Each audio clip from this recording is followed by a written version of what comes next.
E aí, turma, vamos lá nós.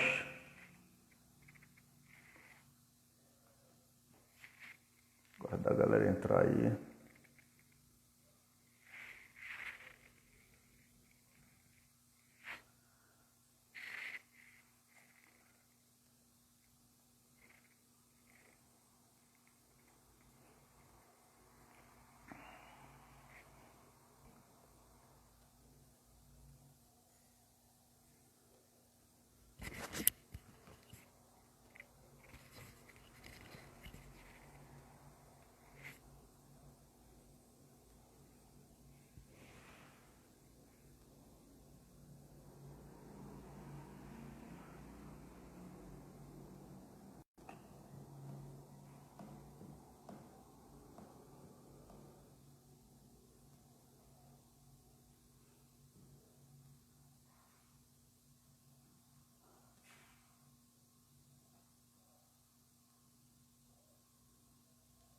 Elaine.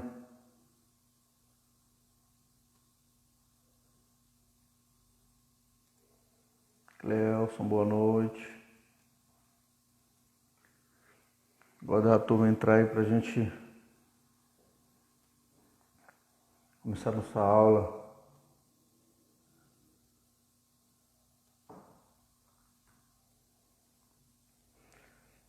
A Elaine falando hoje da judicialização, né? Do excesso de intervenção do Poder Judiciário nos outros poderes, e eu fico olhando assim, que cada vez mais a gente percebe que se trata de uma politização, né? A ingerência do STF, o poder que é dado à Corte Suprema dentro de uma carga política muito grande, de interesses políticos diversos, né? Eu fico olhando assim, na realidade eu vejo que tudo isso é por conta de uma Constituição permissiva que a gente tem, na realidade, né? Eu vejo que o grande problema dessa intervenção extrema do STF é justamente porque se tem ali várias cabeças, várias pessoas defendendo os interesses pelos quais elas foram colocadas lá, né? Então, assim, aonde que está essa autorização para que eu coloque pessoas lá que tenham interesses diferenciados, interesses particulares e tal? Na própria Constituição, quando ela autoriza, né, a indicação de um presidente, né, a autonomia do presidente para indicar um nome, e o Congresso, que é outro órgão político, para que respalde, para que convalide esse ato. Então, todos os que chegam ali na Corte Suprema, eles já vêm então encharcados de interesse pessoal, né? Então não é de se estranhar de ver assim que decisões monocráticas assim, né? E os caras estão no último grau, no último nível da justiça. Então uma decisão deles paralisa todo o resto, e a gente observa que os caras decidem e de acordo com o interesse deles, de acordo com aquilo que eles, né? Eu não imagino, eu não consigo imaginar assim, queria ser uma formiguinha para estar assim, ouvir sabe, os contatos telefônicos desses caras, os e-mails que eles trocam, as conversas de bastidores, porque deve ser algo muito, muito feio de ver, né? Pronto, já chegou todo mundo. Tá falando aqui dessa excesso de intervenção do Supremo, né? Nas mínimas coisas, às vezes, que a gente olha, a gente vê assim, meu Deus, que os caras intervêm nisso, né? Qual o interesse desses caras nisso? Mas assim, eu tô dizendo aqui para a turma que é mais um interesse político, né, do que jurídico de fato, né? É conforme está o momento. Como é que está o momento? tá? A minha decisão vai ter um efeito X, aí eu decido daquele jeito. Então, assim, é mais interesse político do que jurídico de fato, porque algumas coisas não são de fato competência do Supremo e as que não são competência dele, ele puxa para ele, né? Algumas que deveria ser, quantos processos não estão paralisados lá, pendentes de decisão, e vão ficar por um bom tempo. Então, assim, fechando parênteses, vamos começar a falar hoje da história no período medieval, ok? Lembrando só que eu estou organizando aqui uma avaliação para a gente fazer, que seria dia 3, mas eu estou vendo que está muito em cima. Vou organizar para uma outra data. Mas ela vai a nossa avaliação vai dos povos ágrafos até nós vimos passado o período o direito romano no período arcaico, clássico e pós-clássico, entendeu? Então a gente vai agora começar um assunto novo, ok?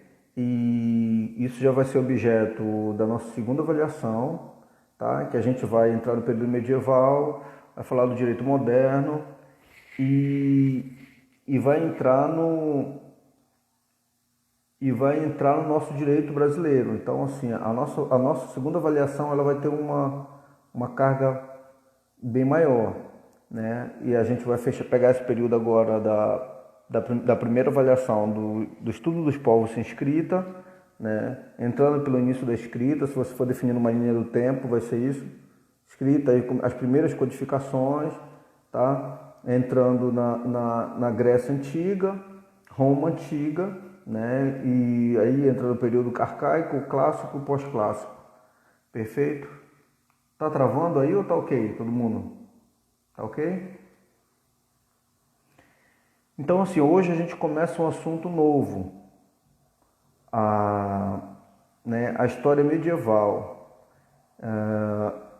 Se estiver travando, gente, aqui em casa está dando umas quedas de energia, tá?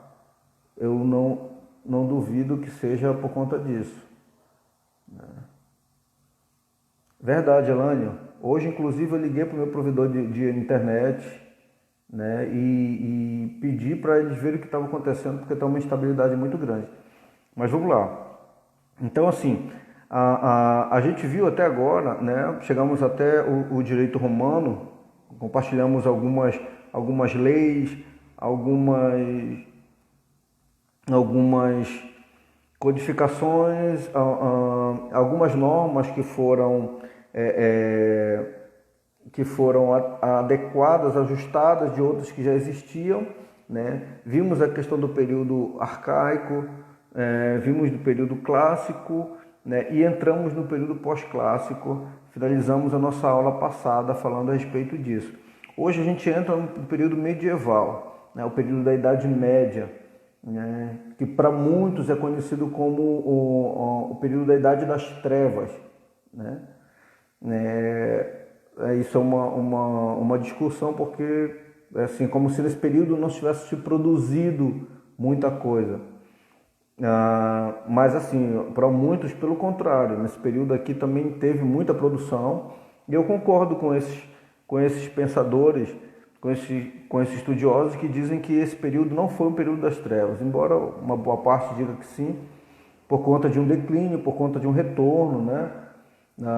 Uma queda do Império Romano. Então, assim, se volta aqui para uma... de hoje em diante, segunda avaliação, ok?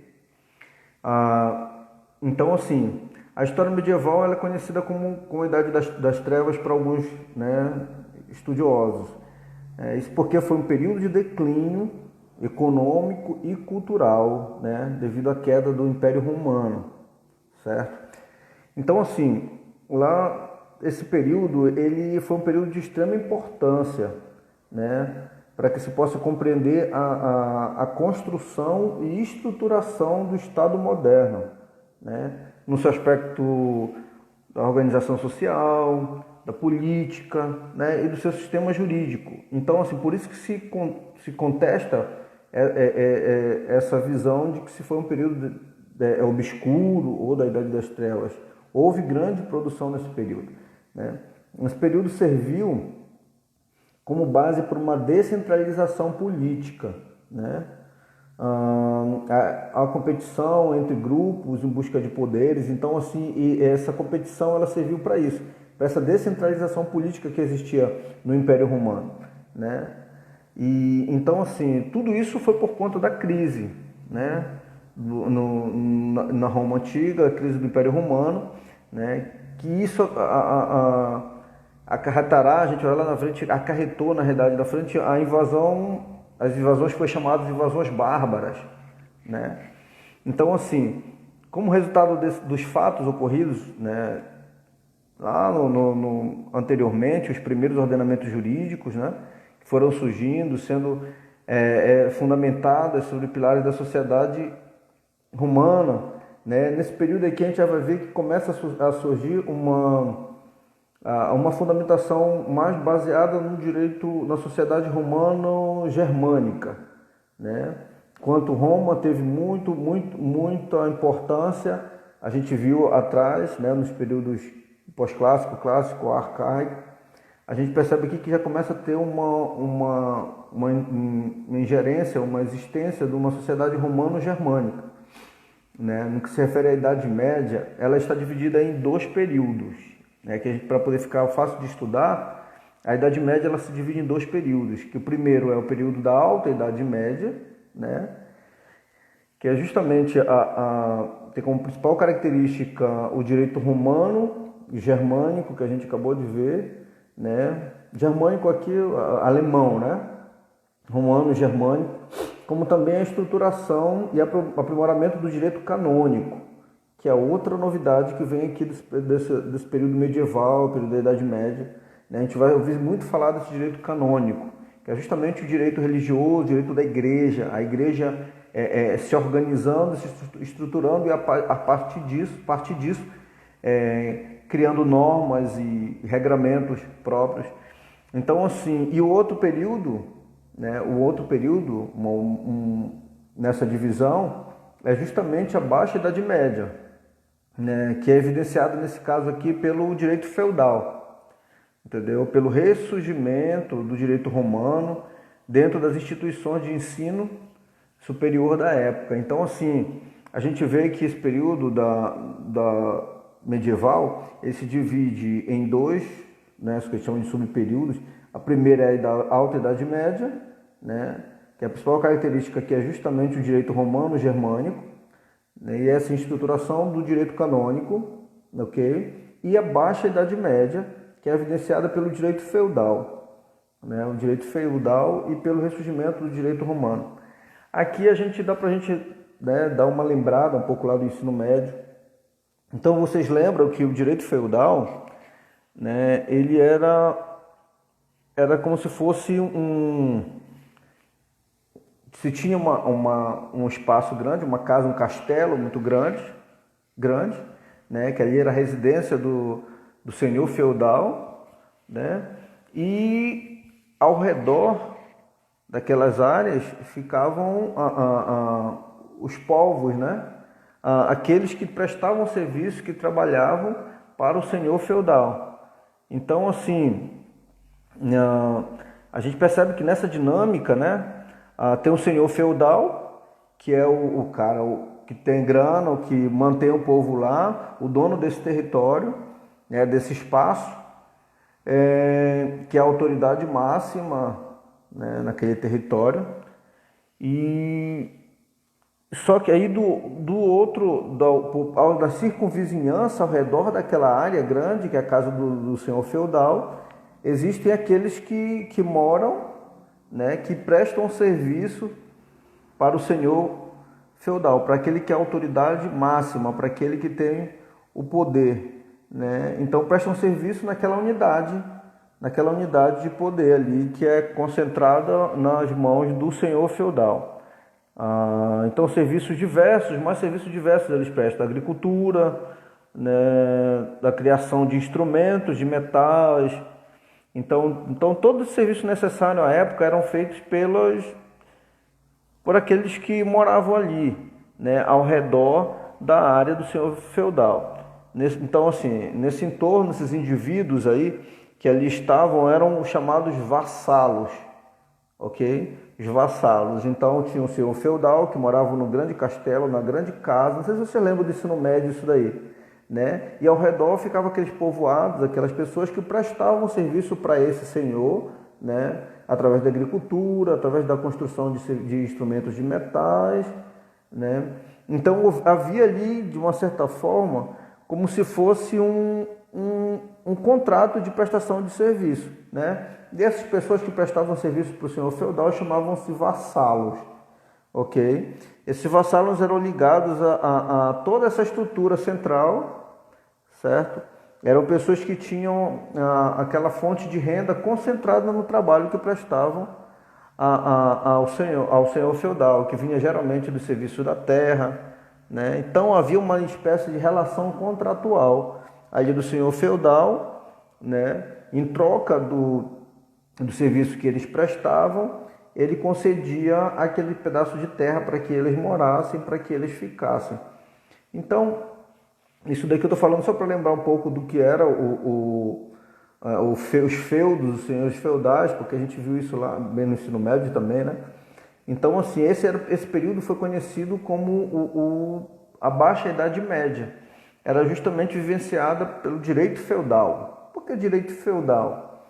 Porque havia uma espécie de relação, e daí porque muitos contrapõem o fato de dizer que foi um período obscuro, né? Ou a Idade Média foi um período da Idade das Trevas, né? Muitos contradizem justamente isso, porque havia uma certa construção jurídica ali, havia um certo relacionamento bilateral, tinha um senhor que era uma parte e tinha as outras partes que prestavam serviço, então havia uma espécie de contrato bilateral ali, né? Em troca da terra, eles prestavam serviço para o senhor. Então isso daí foi conhecido como a Baixa Idade Média, né? Esse direito feudal que foi sendo construído, né? Pelo ressurgimento do direito romano, dentro daquela época, dentro das instituições superiores daquela época, e por conta dessa relação.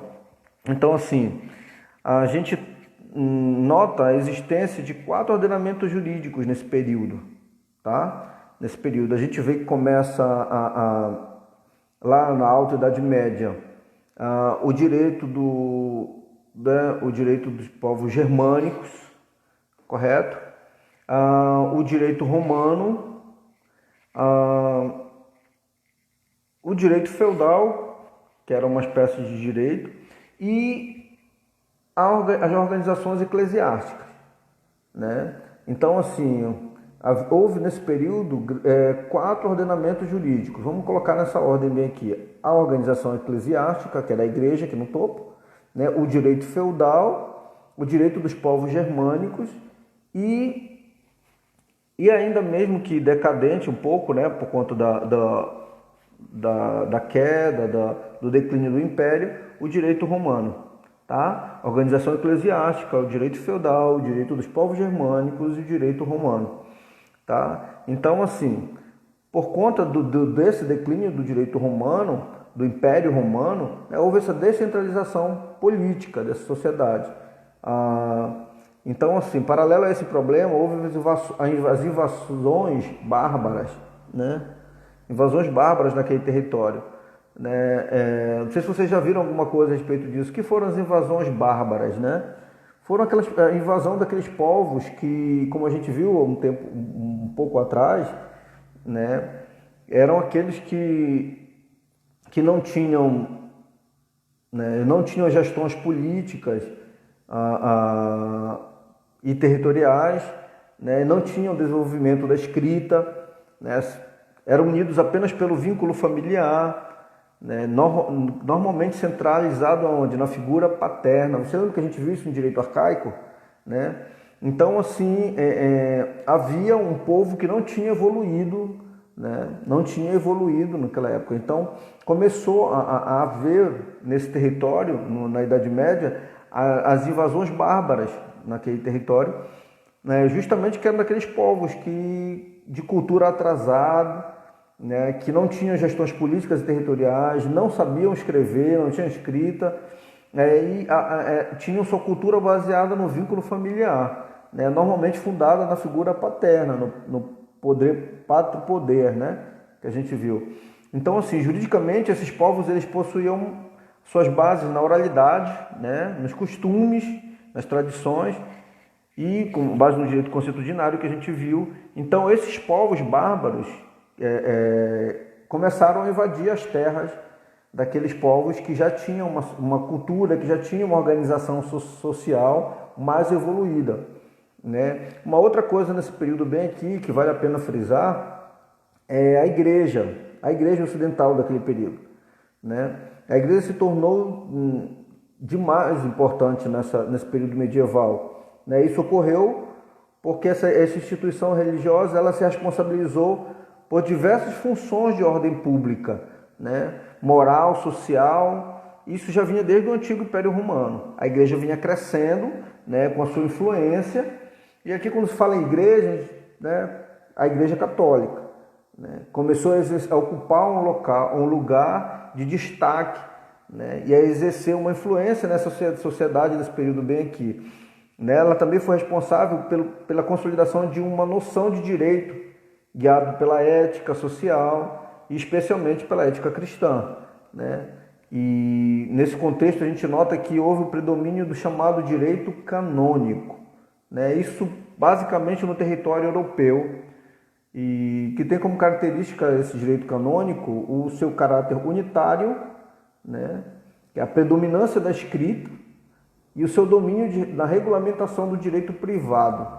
As normas de direito canônico geralmente são normas de direito privado, né? O caráter unitário e a predominância da escrita, ok? Então, assim, o direito canônico ele possui uma grande importância na formação e conservação das instituições e da cultura jurídica do Ocidente, né? A organização da vida na Europa nesse período, o desenvolvimento, inclusive, de cortes e tribunais e das jurisdições, né?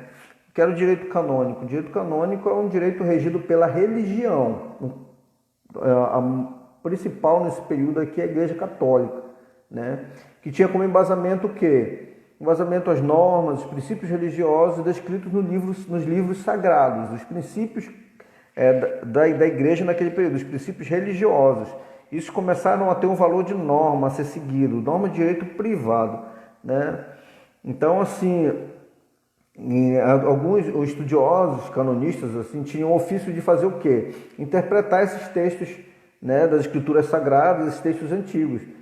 A principal legislação canônica conhecida nessa época, aí, foi o Corpus Iuris Canonici, que vigorou até 1917, que era justamente aquela codificação construída a partir dos livros sagrados, dessa interpretação que se dava, trazendo como norma de conduta a ser seguida, né? Os juristas desse direito são reconhecidos pelo seu conhecimento. Eles são conhecidos pelo seu conhecimento, diferente, né? Vocês viram, não mais pelas relações pessoais, ou seja, a gente viu que no período do direito romano havia uma sociedade, conforme a evolução, na Grécia já vem acontecendo isso, uma evolução numa sociedade o quê? Uma sociedade uma sociedade civil, onde se importavam as relações entre os civis. Isso começou a se ordenar, isso começou a se organizar, evoluiu, com Roma já evoluiu para o quê? Para uma sociedade não só civil, mas sociedade civil e jurídica, né? Com um período de grande crescimento, de grande construção de normas, né? Então, assim, já nesse período que acontece, né? O reconhecimento desse período já é pelo conhecimento, não mais só pelas relações pessoais, ou seja, não era só com a visão das relações pessoais que ia se criando ordenamento jurídico, mas pela busca por esse conhecimento, né? Então, assim, a característica do direito canônico são a homogeneidade, né? Um reconhecimento de recursos e a centralização do poder. Então, assim, a gente percebe que é o seguinte, com aquele olhar que a gente tem que ter nessa disciplina História do Direito, que é justamente um olhar evolucionista, é como se eu colocasse um binóculo bem aqui, né, para olhar o passado, né, que de uma certa forma me tira um pouco a visão da contemporaneidade, né? Eu olho o passado, mas ao mesmo tempo, quando eu olho o passado, eu compreendo, né, os efeitos disso no presente, como isso foi evoluindo até chegar no presente.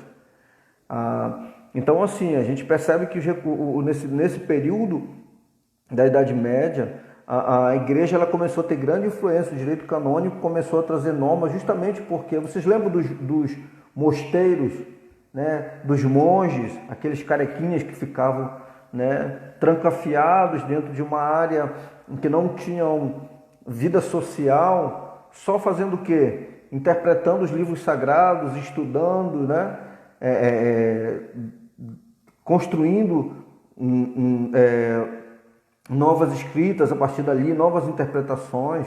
Então você percebe que justamente nesse período a busca era o quê? A busca pelo conhecimento. Não se parava para olhar as relações civis, as relações jurídicas entre pessoas, mas realmente buscar o conhecimento através de escritos sagrados, de escritos antigos, né? Se davam interpretações, atualizando aquele entendimento e se aplicando aquilo para o convívio social, correto? Então, assim, isso, no que se refere às regras processuais dessa época, percebe o quê? A formalização e racionalização, né? É justamente isso. Não se observa mais o olhar, o fato social para que se construa uma norma, mas se começa a olhar uma formalização, criando formas a partir de interpretações, de hermenêuticas e a racionalização. Se parou para pensar aqueles monges católicos, né, trancados ali apenas estudando, traduzindo, interpretando escritos, né? E outra coisa nessa fase, essa fase processual formalizada e racionalizada, ela começou a ser de forma organizada e trazendo de uma certa forma a extinção das provas irracionais, né? Aquelas provas irracionais, a execução de práticas dilatórias, a normalização de atos e prazos. Então, assim, ela começou a se ter de uma forma organizada de como ia ser seguido a norma, os prazos a ser seguidos, a normatização dos atos, né? Se começou a fazer isso com busca no conhecimento. Então, surgiu nessa época, nesse período, o conhecido, não sei se vocês já ouviram falar do Tribunal do Santo Ofício, né? Surgiu um tribunal especial que visava julgar o quê? Visava julgar e condenar os acusados de heresia, né? Ou seja, aqueles que profanavam, que falavam contra as escrituras sagradas, contra Deus. Então, assim, existiam pessoas que estudavam, né, que de forma formal e racionalizada paravam para estudar, para interpretar as normas sagradas, e daí surgiu o Tribunal de Santo Ofício, que era justamente qual era a função do Tribunal de Santo Ofício?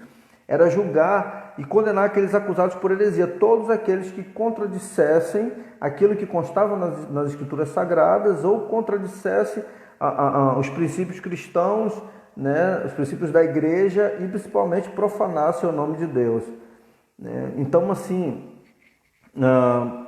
vocês percebem que existe motivo de sobra para dizer que o período da idade, para contradizer, na realidade, aqueles que acreditam que o período medieval foi um período obscuro, né? ou um período às escuras, um período que não se teve grande produção de normas. Pelo contrário, na realidade, nesse período, né, ou Idade das Trevas, pelo contrário, nesse período se começou a se construir, embora de outra forma, mas muita coisa, né? Muita coisa nesse período. Então a gente viu aqui, vindo nessa questão do direito canônico, né? do estudo desse direito com base nas escrituras, com base na religião, né? Principalmente na Igreja Católica. A igreja teve um papel de extrema importância na sociedade medieval, né? Então a gente percebe que foi dividido em dois períodos, né, a Idade Medieval, a Alta Idade Média, que é justamente o período de influência desse direito romano-germânico, né, e um período da Baixa Idade Média, que foi justamente um período medieval, do período do direito feudal. Mas você percebe que a igreja, todo esse período, ela vem se mantendo e ela vem se estruturando.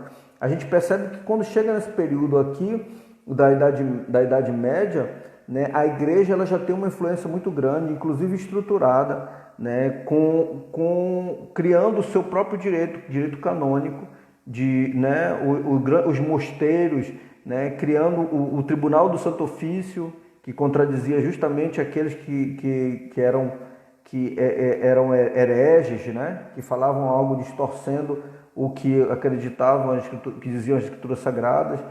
Então ela teve um papel de extrema importância na sociedade medieval, né, na qual teve um poder muito grande em certas épocas e localidades, né.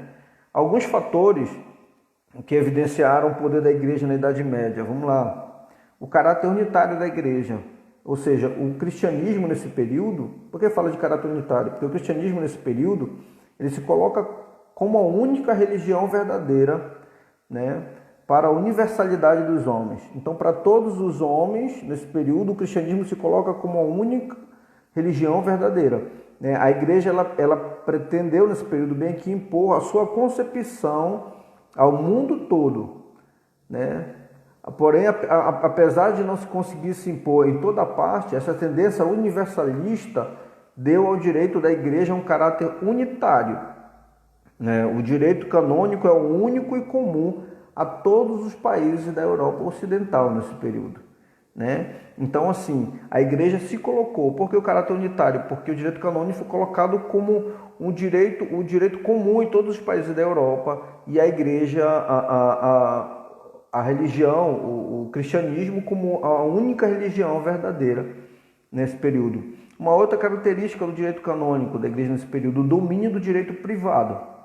Isso aqui é evidente.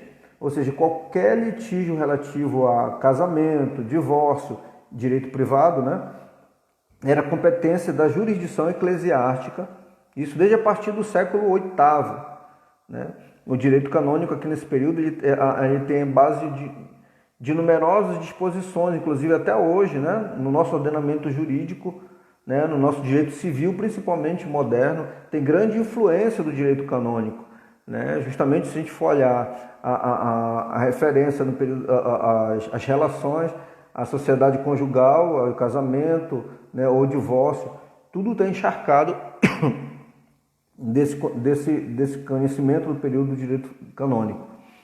Uma outra característica do direito canônico é a codificação perpetuada. Durante a Idade Média, o direito canônico foi o único direito escrito. E mesmo quando surgem as primeiras redações de costumes, não muito anterior ao século XIII, essas são mais ou menos sistematizadas no direito canônico, através da codificação que se perpetuava até os nossos dias. Então, assim, é o que eu falo para vocês.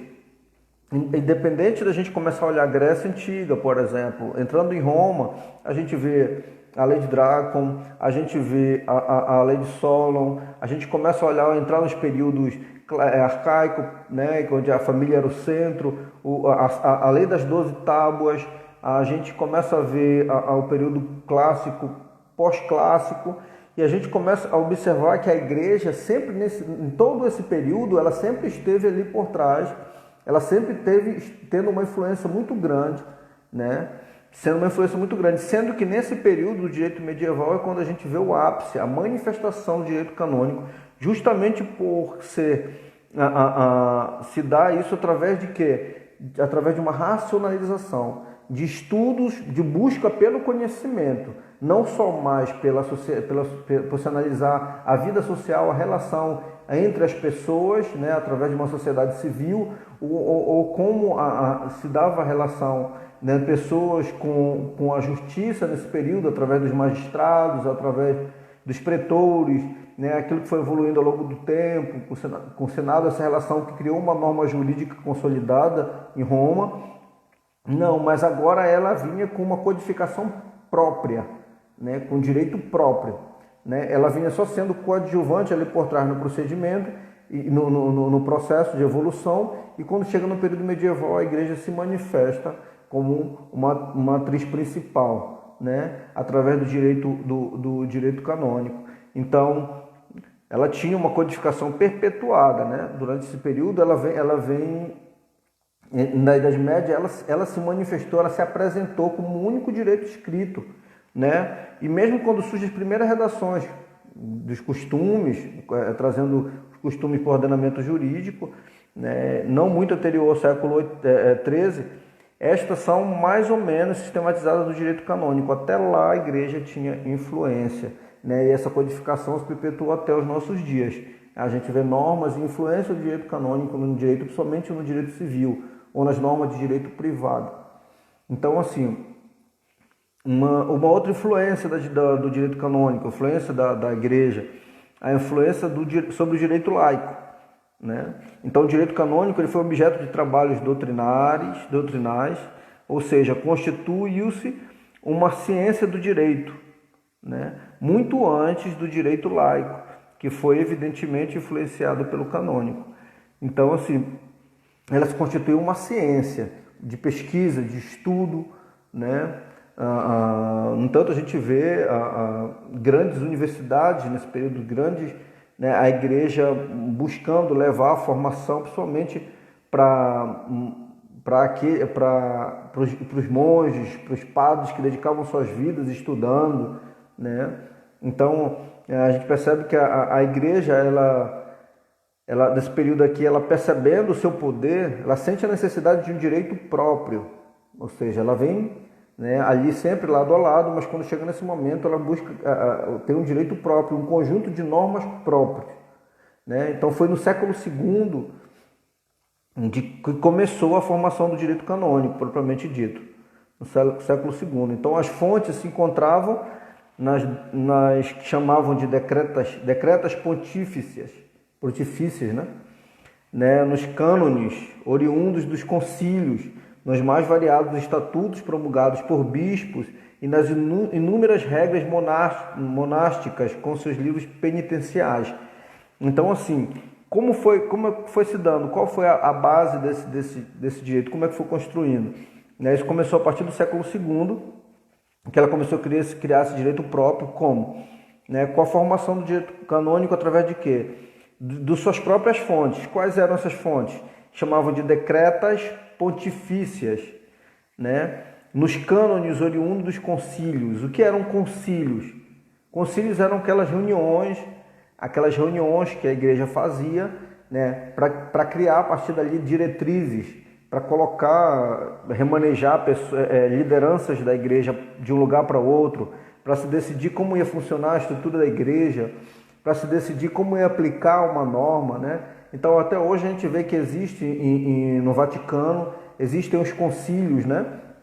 Onde o Papa se reúne, né? E os bispos vão, e lá eles decidem normas a ser seguidas, né? Durante um determinado ano, durante um determinado período, como a igreja vai se manifestar em relação a temas conflitantes, a relações homoafetivas, ao celibato, né? Até hoje existem esses concílios, que são essas reuniões, né, onde o padre convoca os bispos espalhados pelo mundo, e lá eles se reúnem para decidir como é que vai se aplicar ou uniformizar o entendimento da igreja a respeito de determinado tema, como é que vai remover uma liderança de um país para mandar para o outro, como é que vai se dar a evangelização, né, num determinado país e tal. Então, assim, os concílios são isso. Então, as fontes nesse período, elas começaram a surgir através disso.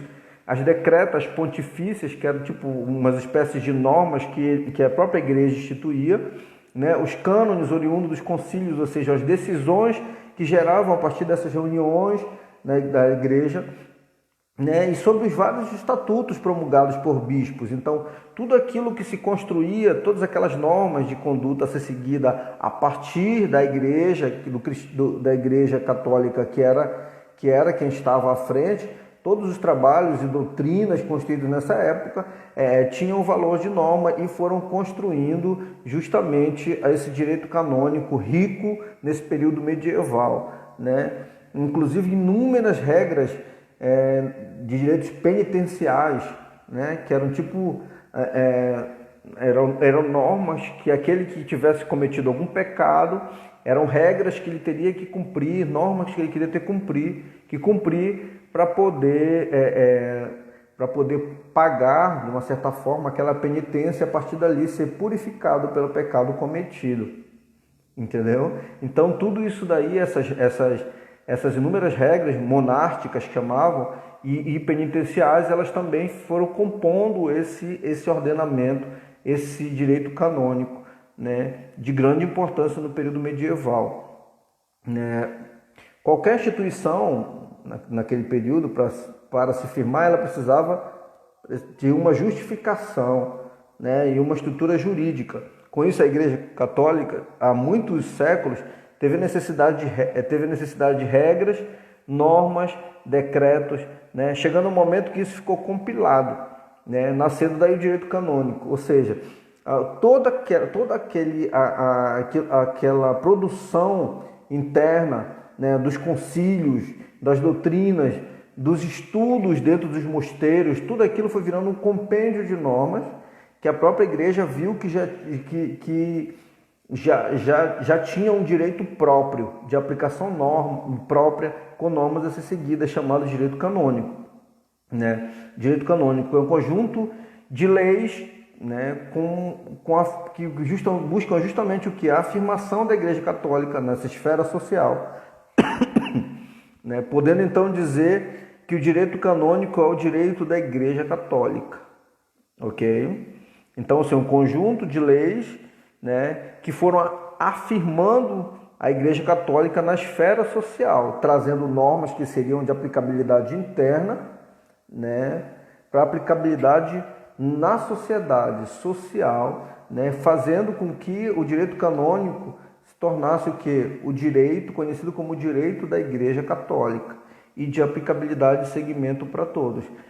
Né? Canônico é o quê? Canônico é um adjetivo que caracteriza aquilo que está de acordo com os cânones, né? Com as normas estabelecidas ou convencionais. Né? Canônico tem um especial significado, né, quando se refere à Igreja Católica Romana, né, acompanhando diversos elementos ligados à Igreja. O vinho canônico, rito canônico, a oração canônica, lista de santos e reconhecimentos pela Igreja. Então, esses procedimentos canônicos, né, também fazem menção, então inseridos nesse direito canônico, né? São regras próprias. Inclusive, se vocês pararem para observar, por exemplo, quando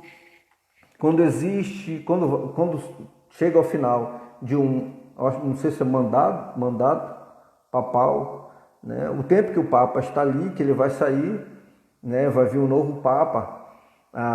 Aí tem o dia marcado, eles se reúnem todos os bispos, tem até na Basílica de São Pedro, tem até uma fumaça, né?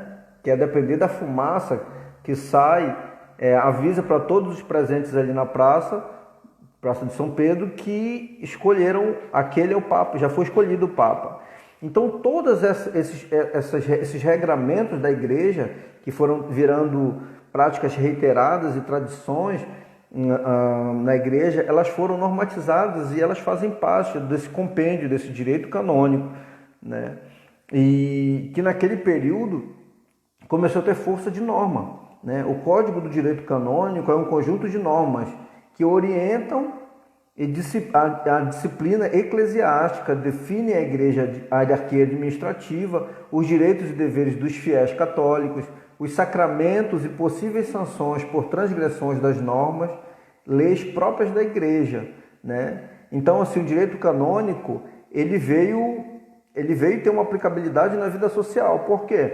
Porque a Igreja Católica, nesse período aqui, era a igreja, a única igreja, né, a ser seguida, onde tinham milhares de fiéis. Então, nesse período bem que todo mundo seguia a Igreja Católica. Então, automaticamente, a norma que a igreja editava, o direito canônico, ele passou a ser seguido, a ser obedecido também, a orientar não só as disciplinas eclesiásticas, mas também a hierarquia administrativa da igreja, os direitos e deveres dos fiéis católicos, né, os sacramentos e possíveis sanções por transgressões das normas. Então, automaticamente, ele saiu do âmbito da igreja e começou a ter aplicabilidade social. Ok? A gente percebe nesse período outra característica muito forte desse período medieval, né, e do direito canônico, que a gramática e a linguística desse período é designada por canônica também. E a estrutura gramatical, né, que serve as normas gramáticas, até isso nesse período, né, sujeito mais predicado, né, é a estrutura sintática canônica dos termos de uma oração.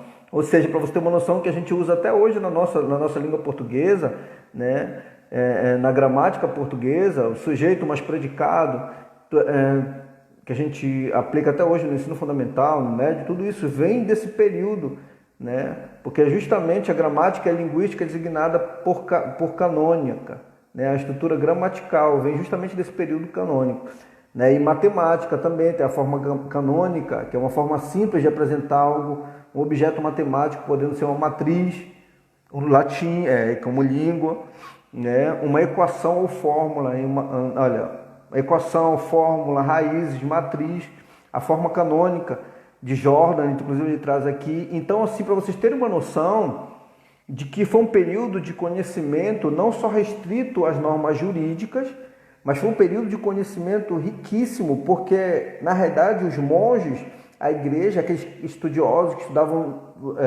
nos mosteiros, né, a igreja, nesse momento, eles não tinham outra coisa a fazer a não ser estudar, a não ser gerar mais conhecimento a partir dos escritos sagrados e a partir dos estudos, né? Eles viviam uma vida para os estudos, ok? Então, assim, vamos voltar para a gente poder compreender a importância o Nada está falando aí o latim que é para a gente uma língua tão importante, porque, né,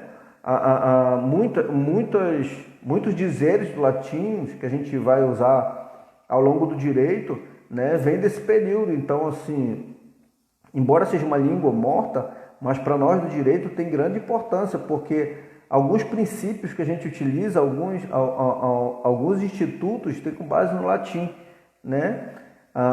Muito interessante, por exemplo, no Código Civil, não sei se vocês já viram, por exemplo, Pacta Sunt Servanda, né? O contrato faz lei entre as partes, né? Então, tem tantos termos quando chega na hora que a gente vai aplicar o latim, o instituto, basta escrever em latim que aquele outro que conhece conhece o direito, conhece o termo, ele já sabe do que se trata, né? Então, assim, muitos institutos foram mantidos por conta com base no latim.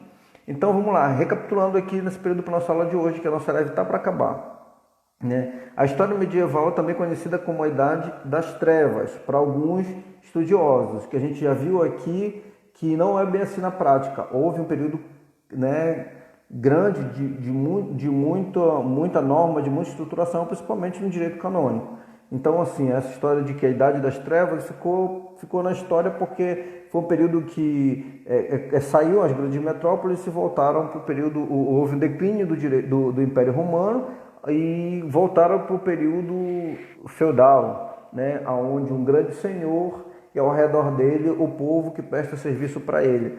Então você tem essa ideia da Idade das Trevas, como se nada tivesse se produzido nesse período, mas que nada, paralelo a essa questão do período da Baixa Idade Média, que é o período feudal, houve um período muito rico de normas, principalmente do direito canônico. Então, assim, né, esse período foi um período de construção e estruturação do Estado moderno, né, a organização social, política e um sistema jurídico. Outra coisa que a gente viu bem aqui, esse período serviu de base para quê? Para descentralização política, né?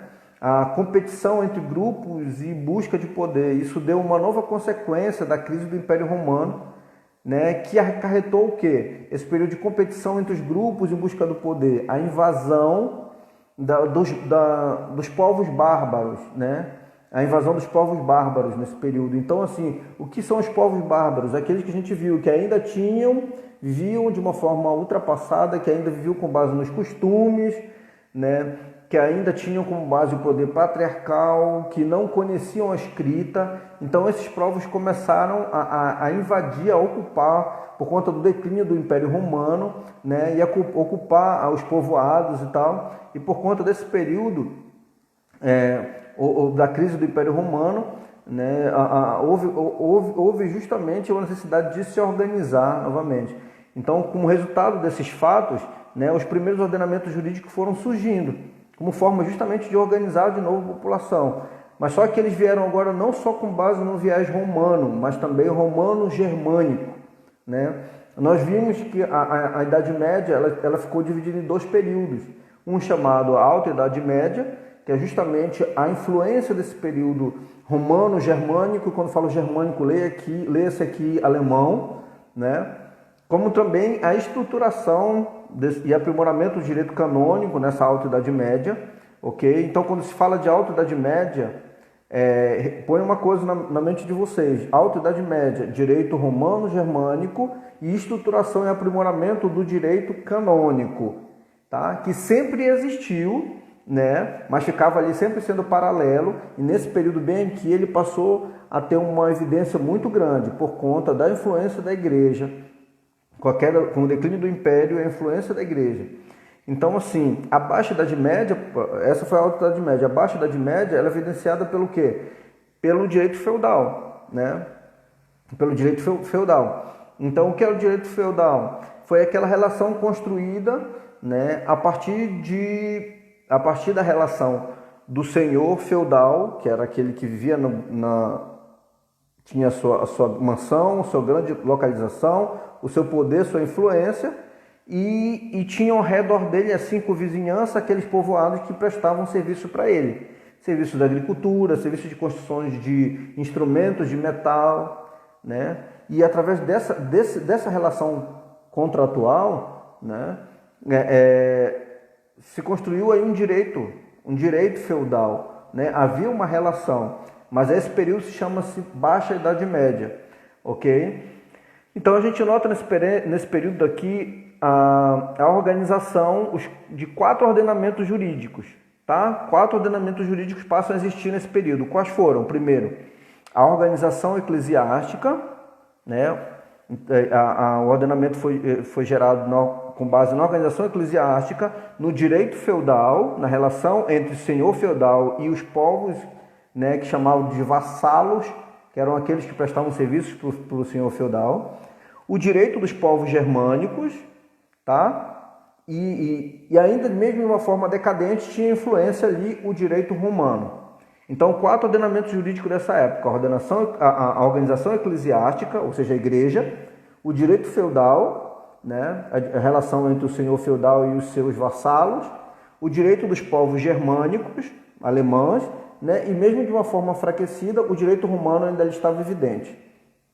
Correto? Então a gente percebe outra coisa nesse período bem aqui, né? Com o declínio do Império Romano, né? Não tinha a Igreja Ocidental, ela começou a ter um crescimento muito grande, né? A ser vista como uma entidade principalmente organizada, né?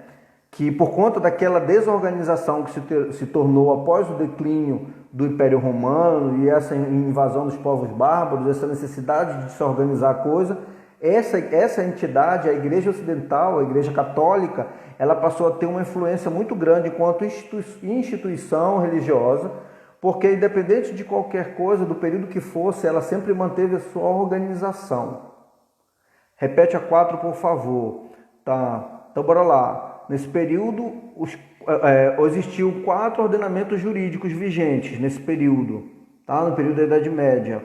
O primeiro direito, a organização eclesiástica, primeiro ordenamento, a organização eclesiástica, ou seja, a igreja, né? A igreja, o direito canônico, a organização eclesiástica, o direito feudal, o direito dos povos germânicos e, mesmo de uma forma enfraquecida, o direito romano ainda. Então, direito canônico, que é a organização eclesiástica, direito feudal, direito dos povos germânicos e o direito romano. Mesmo de uma forma enfraquecida, mas ainda estava evidente. Correto? Perfeito? Então a igreja ela começou a ter uma evidência maior nesse período da Idade Média, né? A igreja ela trazia, o que é o direito canônico, a igreja, ela trazia a sua própria consolidação de direito, né? Que era com base na ética social e na ética cristã. Tá? A Igreja Católica ela trazia o seu direito de uma forma consolidada com base na ética social e na ética cristã. Ok? Nesse contexto, começou a haver um grande predomínio do direito canônico, né? Que teve sua característica, uma característica o direito unitário, né? E o direito unitário, a predominância da escrita e o domínio de uma regulamentação do direito privado. Tá? A gente vai ver essa característica da igreja bem aqui, de uma forma bem interessante. A igreja começou a ter força, tá? E ela começou a ter algumas características evidentes. Vamos lá. Tá? O direito canônico, a igreja começou a ter algumas características evidentes. Primeira delas, o caráter unitário da igreja. O que é o caráter unitário? Ela se colocou dentro da sua organização, do seu ordenamento, como a única igreja verdadeira para o segmento de todos, para que todos a seguissem. Ela se colocou como uma única igreja. Então, o caráter unitário da igreja, né? Ou seja, o direito canônico é o único, passa a ser o único e comum a todos os países da Europa Ocidental, o único que conseguiu se uniformizar nesse atual contexto. A segunda característica, então, a primeira foi o caráter unitário da igreja. A segunda, o caráter, o domínio do direito privado. Né? Segunda característica do direito canônico, o domínio do direito privado, ou seja, qualquer qualquer litígio, qualquer conflito em relação a casamento, divórcio, direito privado, né, era competência da jurisdição eclesiástica, isso a partir do século VIII. Então havia uma jurisdição eclesiástica, não existia outra jurisdição, outra competência para julgar, a não ser a igreja e com base no direito canônico. Né? Até hoje a gente percebe, quando se trata de relação conjugal, né, ainda resquícios no nosso direito contemporâneo dessa época do direito canônico, né, falando sobre casamento e divórcio, direito privado. A codificação foi o terceiro requisito, a codificação perpetuada. Né? Por quê? Porque nesse período, durante a Idade Média, o direito canônico ele foi o único direito escrito. Então, por conta disso, ele passou a ser de seguimento de todos e passou a se perpetuar com uma codificação a ser seguida. Né? Então, assim, mesmo quando surgem lá atrás as primeiras redações de costumes, né, no século XIII, mais ou menos, elas não são tão codificadas como o direito canônico. Então, ele passou a ter uma codificação perpetuada. E a quarta, que foi a influência sobre o direito laico. Tá? Então, o direito canônico ele foi objeto de quê? De trabalhos doutrinais, ou seja, constitui-se uma ciência de direito, muito antes do direito laico, né? Que foi evidentemente influenciada pelo direito canônico.